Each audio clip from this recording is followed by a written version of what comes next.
All right, welcome back, everyone. Thank you. And we are here now on stage with Oklahoma State. So happy to have JC Hoyt, first year as head coach of the Cowgirls, 6th year overall as a head coach.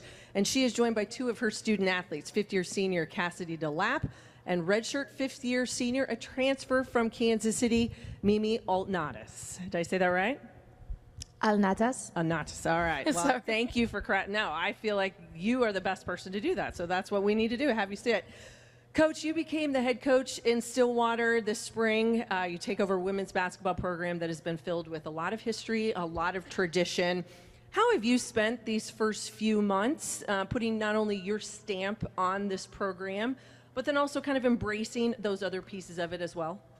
Yeah, I mean, I'll start by saying embracing it has been really easy. Yeah. I mean, Stillwater just, it feels like home. Oklahoma State is a special place. That's been the really, really easy part. And I'm just so thankful for a community who has embraced me and who is so passionate about women's basketball, you know, and is willing to invest and that actually cares.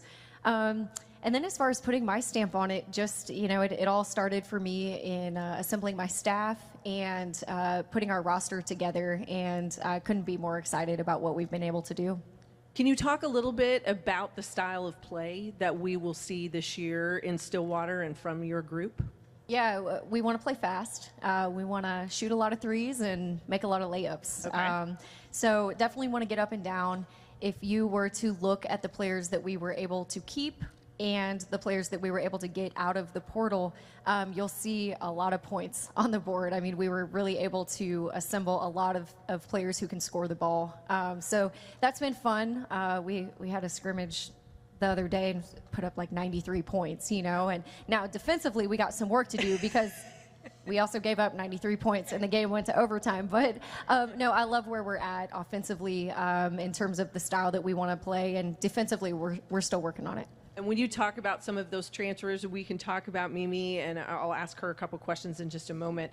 But maybe just give us a little bit of a look into a revamped Cowgirl roster and how you went and found those pieces and why they're there with you now this season. Yeah, I mean, it's a rebuild, right? Looking to get a very historical program back on its tracks. And so that's not for everyone. Everyone doesn't want to, you know, be a part of that necessarily. But the players that we found, that's exactly what they wanted. And they've got a fire to get this thing back where it belongs. And we were really fortunate, I think, to get players that have won at a high level and maybe hadn't played quite at the level of the Big 12 or a Power 5, but a lot of mid-major players who have had a lot of success and they know what it takes to be successful, and they're competitors. So that was really something that we targeted, was just, you know, competitive people who want to be the builders and the starters of something really special. And I can confidently say that we've been able to accomplish that. That's great. Okay, just for everyone that's out there, if you have a question, please raise your hand, and we've got Rachel and Christopher, and they can bring you a microphone. But in the meantime, I want to ask these young ladies a couple questions. Cassidy, you're 5th-year senior. You have been around the block in the Big 12. You know the landscape. What is it about this team this year at Oklahoma State that you think will be different and will help your squad and your program compete in the Big 12? We do have a lot of transfers, and with that we've had a lot of older girls be the transfers, and that just adds a lot of maturity to our team. I think I've said that like 300 times today, but it's really important. I mean, it's hard to come into a program, or it's hard to come into the Big 12 and not really know what you're doing, or just the physical aspect of this league. And having so much maturity adds so much to our team. It makes us unique. It gives us so much experience from different positions, things that the other girls have had to, you know, overcome. And it changes our team because we all know what it takes to have a great and successful team and to be a tough team. You know, we know what the hard decisions we have to make, and I think people can expect that from us, transition onto the court and just be a really tough team that wins games. Coach mentioned competition in practice and it being competitive. So how competitive have those practices been? And have you seen sort of that next level of intensity and all of those things out on the floor in every day in practice?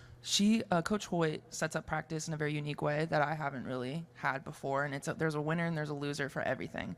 And it makes us compete. You don't want to lose. I don't want to run. You know what I mean? And that makes me get on my teammate. That makes me get on Mimi, and Mimi gets on me. And it's great because it just prepares you for what you're going to face in the Big 12. And I mean, everything's a competition. You need to fight for every play, every rebound, every loose ball. And that's just what's going to make us relentless and have such amazing grit. And so like being competitive in practice is just a really important factor to have.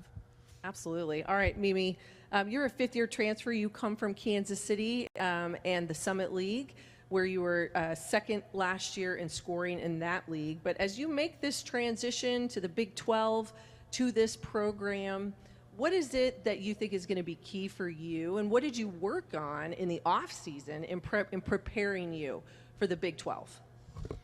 I mean, I'm going to be straight honest. Preseason was tough because I had to adapt. You have bigger players, quicker players. Like, the pace is just fast. So I would say that's the difference between the mid-major and right here at Big 12. But I think I just embraced it. We had conversation. She helped me with it. She didn't just step into it and try to take me out of there. She kind of let me, feel that thing.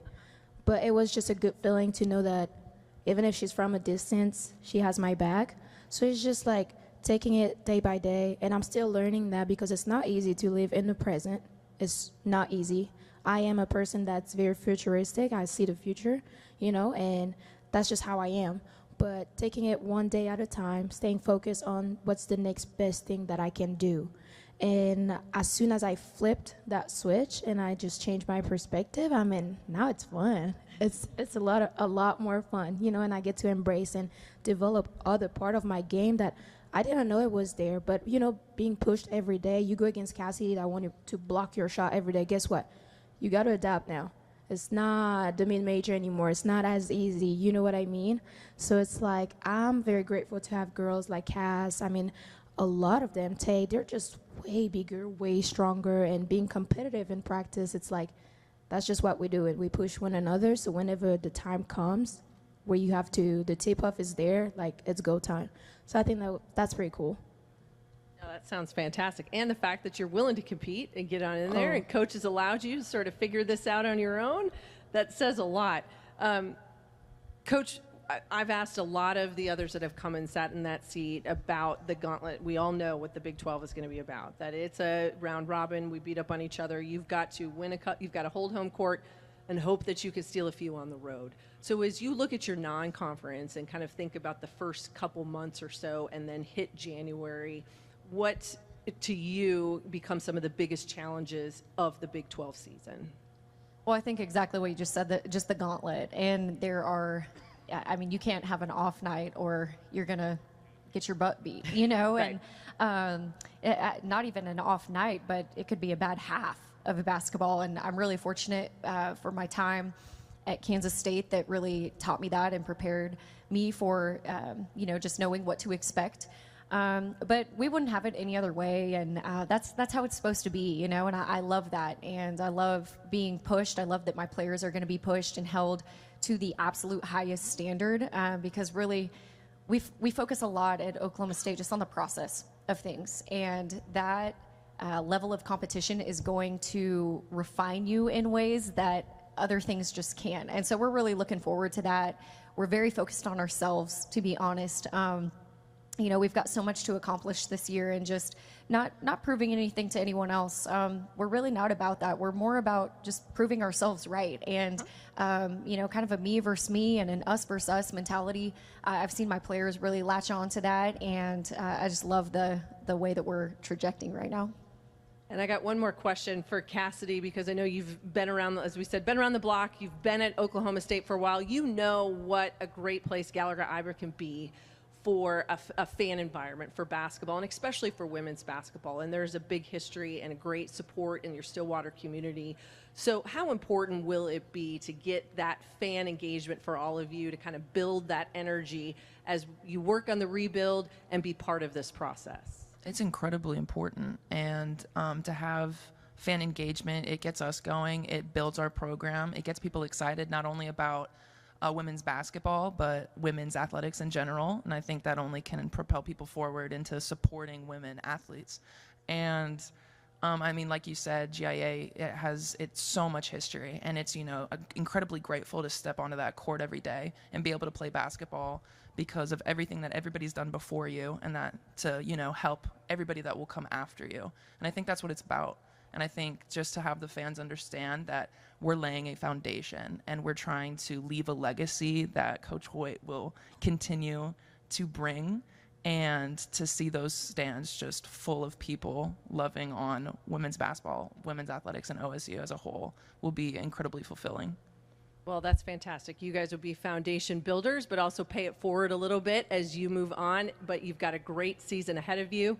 I want to thank you guys for being up here. Best of luck this season. The West Virginia coaches and student athletes will be next in just a few minutes. Best of luck, ladies. Thank you. Thank you.